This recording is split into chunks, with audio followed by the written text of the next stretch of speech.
Okay, I am at the trailer park on Taggart. I really think this has a lot of potential. Okay, so let me show you what I have. I'm parked right here in the middle.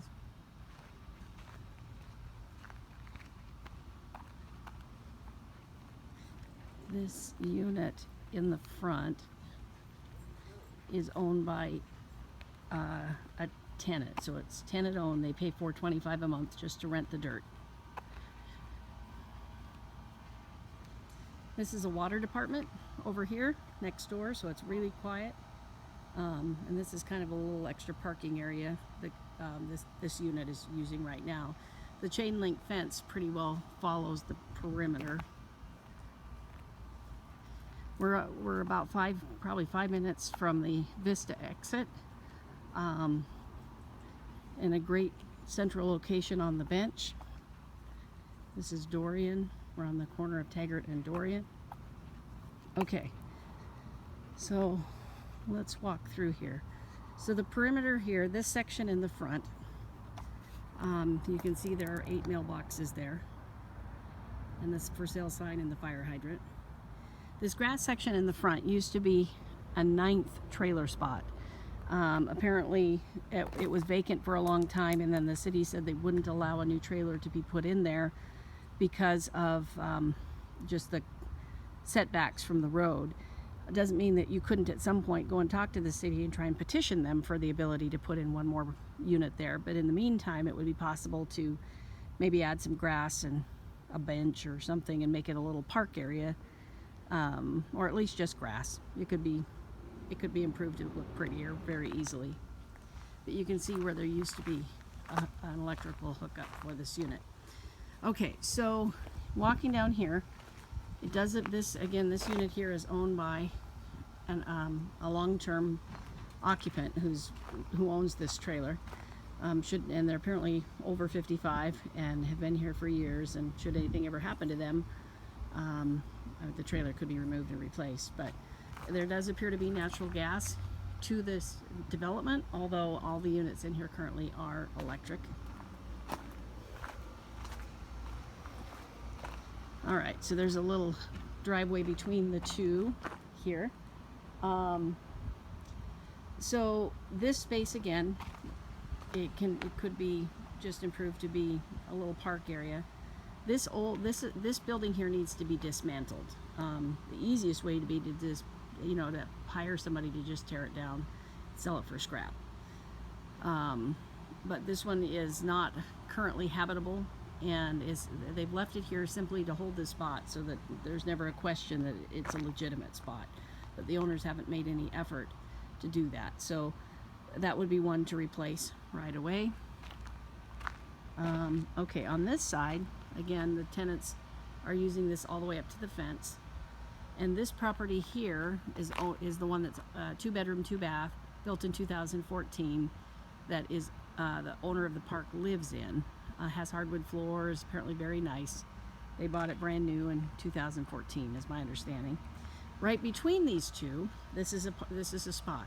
These units have to be 5 feet apart.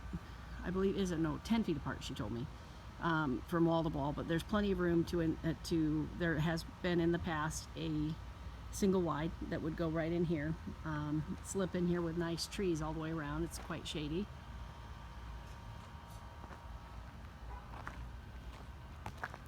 Now, this one has newer air conditioning. You can see here, this is the owner's unit. There's another unit beyond it. The whole park really needs sprinklers put in. That would change the whole look of this a lot. And honestly, if putting in a fence around the perimeter would be lovely. But so again, this is the one that is not currently habitable. Just needs to be dismantled. There is a nice shed here, and the shed can be requested to be included. It appears to be a Stormore shed.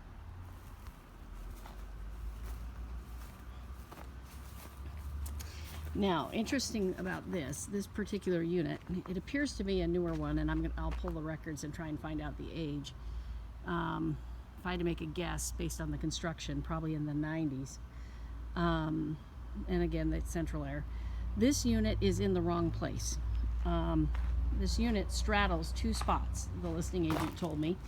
and it needs to be moved either to the left or to the right to be able to make room for another trailer to be put in here. So when a new trailer is being moved in, it just needs to have a trailer mover pick this up and move it over like 5 feet or something like that, to be able to make room for the next one, because right now it straddles 2 spots. And again, down here we have hookups for, this is space for 2. So there should be 4 on each side. Right now, currently there are 2 on this side. One's occupied and one is to be torn down, and room for 2 more. And then we have an alley on this side. And then this is the other unit that is owned by the park. So this is park owned.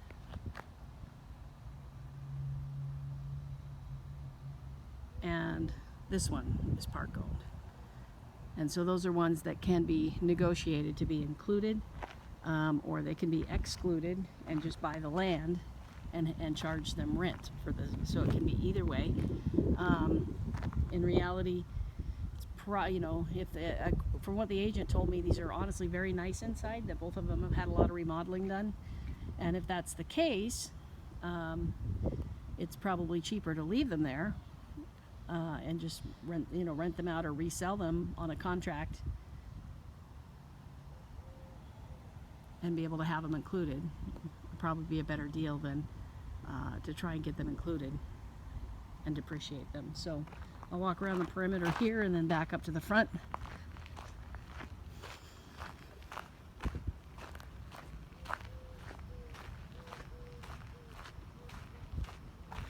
So again, this is an alley back here on the bench.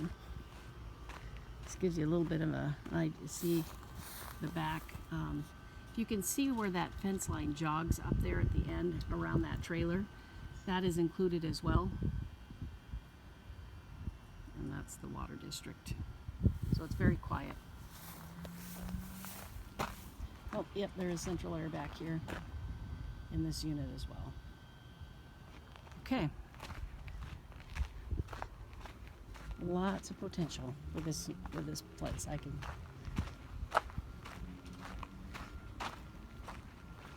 Because they tend to be very low maintenance and very low overhead. That's like a commercial plumbing supply place across the street too. So another shed here. And the owners, actually they have 2 sheds and 2 decks built off here. It would be really nice to get this one included.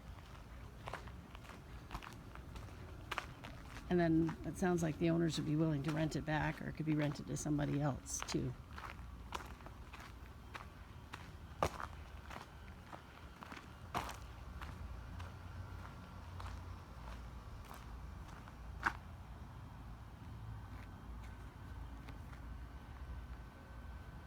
Okay, this is the trailer park on Taggart.